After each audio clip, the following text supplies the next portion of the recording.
Hey, what's going on, guys? So today we're looking at a classic knife, a knife I've probably had 25 or 30 of, and that's no joke.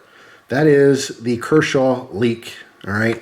What makes this one special is this one is the copper version, all right? So we have a classic Kershaw Leek with the copper scales, all right? And this one is in CPM154 steel, which is absolutely amazing. This has a stonewash finish on it, all right? If I can zoom in for you there.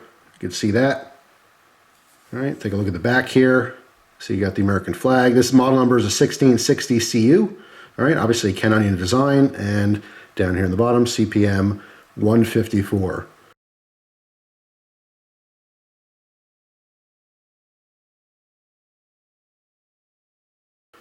So like I said, totally classic knife design. I believe, I want to say I've done a review on this way back in the day when Kershaw was working with Ken Onion, and they were coming out with all these different knives, the Leek specifically, the Kershaw Scallion, the Kershaw, it's been so long now. I'm trying to think of the other ones. The Shallot, all those different knives, I was on them. I was collecting them all. Anything Ken Onion, Kershaw, I had a huge collection, and specifically the Scallion, which was the small version of this knife, and the Leek were the two models I focused on because Kershaw put out a ton of different varieties of those knives. Same exact knife, different scales. I had all the different color smoke scales, the G10 scales. Later on, they came out with all different combinations, and at some point I stopped focusing on those and started moving on to other types of knives, but I was obsessed with them. I absolutely loved them. This today is still an awesome knife. This is just a huge upgrade from the original. All right, having the copper scales does add some weight to it.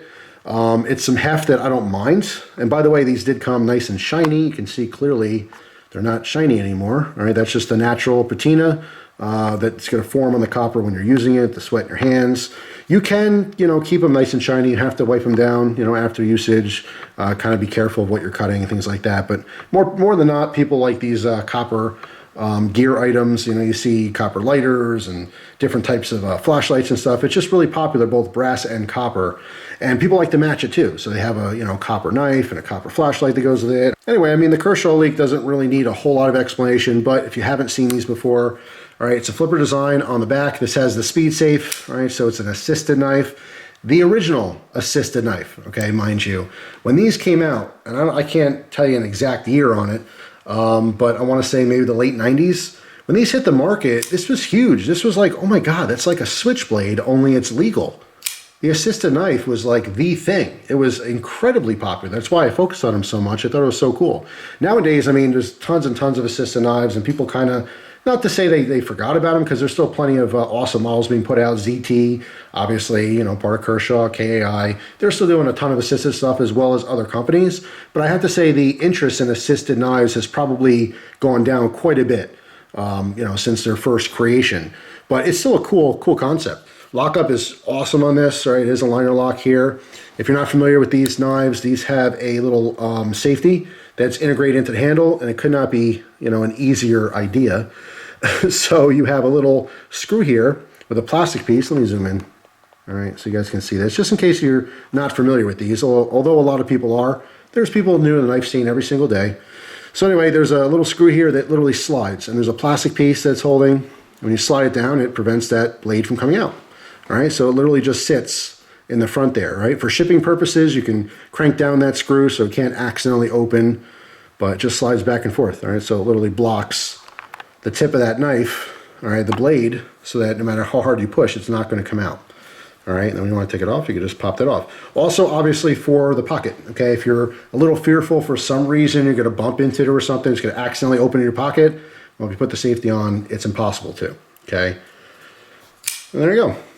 The 154, again, is just an awesome performing steel. I do like the stonewash on this. It's a very fine stonewash. All right, so, it's still going to show some scratches here and there as opposed to some of the more coarse types of stonewash finishes. But the copper is just a really nice touch. And, like I said, it's just a popular thing that a lot of people are into. Pocket clip on this, very, very nice. All right, smooth scale, so it carries beautifully. Although I have not been able to carry this out and about, I did carry it in the pocket just around the house lately. And it's just really easy to get in and out of the pocket. Nice, long, slender pocket clip, but it does come up in the front. So it's easy to just slip into the pocket, as opposed to some pocket clips I have to kind of use the fingernail to lift up a little bit. but this one I've never had an issue at all. You can see it's set up for tip up right side carry. Unfortunately, it is not swappable to the other side. All right, for the lefties out there who may or may not be interested in that. But yeah, just an awesome little knife. These sell for about $90 to $95. As far as performance, I think it's totally worth it, 100%. You can get the Kershaw Leek cheaper, but if you want that 154 cm, or more specifically, if you want these copper scales of that copper look, that's the price range, all right? But just under $100, I think it's still worth it. Even though it's a very old design at this point, it's proven. There's so many people out there that love their Kershaw Leeks. The one thing that's both a pro as well as a con is that really fine point. All right, one thing the Kershaw Leek has always been known for is that needle point. All right, that's awesome to get into very fine areas. You can, take little splinters out of your hand if you needed to. Very fine cutting work. However, if you're rough with your knives, you will snap that off. And over the years, I've seen plenty of people who have broken the tips off of their Kershaw Leeks. All right, they're just using it really rough. I mean, there's nothing wrong with using a knife hard. All right, if you break the tip off your knife, I would say 9 out of 10 times you're probably not using it right. But once in a while, maybe you just drop your knife, or you're cutting something, maybe I don't know, hit a staple in a box, or who knows what. There's a million different situations that you can run into where you're taking care of your knife, you just happen to break the tip. But more times than not, when I see people with broken tips on their knives, they're prying things, or they're younger, stabbing into, trees and prying out and stuff. I've heard some crazy things that have been done with knives before that they're really not meant to do. They're meant to cut things. That's what it is. It has a sharp edge, and you cut things. You turn one thing into two things.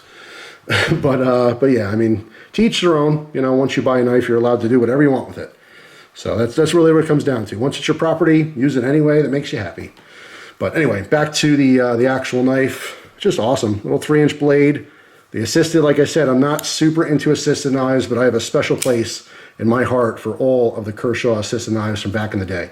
I mean, this is a blast from the past. This is just part of my knife history, and specifically the Kershaw Leek. I've had so many of them. It's just a really cool version of it. So I just wanted to pass it on for any of the people out there loving the copper, or like I said, maybe you just want to upgrade your Kershaw Leek to a better steel. 154 is amazing. It's awesome. So there you go. Hopefully you guys enjoyed the video. Thank you very much for watching. If you happen to have a Kershaw Leek in your pocket right now, I want you to write down in the comment section which one you have, because there's dozens of them. I don't even know, 50, 75, 100 different versions of the Kershaw Leek. I've seen so many over the years. I mean, there's full Damascus one, and there's one with the great blade steels, and like I said, all kinds of handle designs. I've seen like NASCAR, images on here, a bunch of different companies. I mean, you name it. There's so many different versions of it. So it's pretty cool. Anyway, that's it. Just a peek at the copper 154 cm Kershaw Leek. Very, very cool knife. Hope you guys have a wonderful day, and I will see you tomorrow with a brand new video. Take care.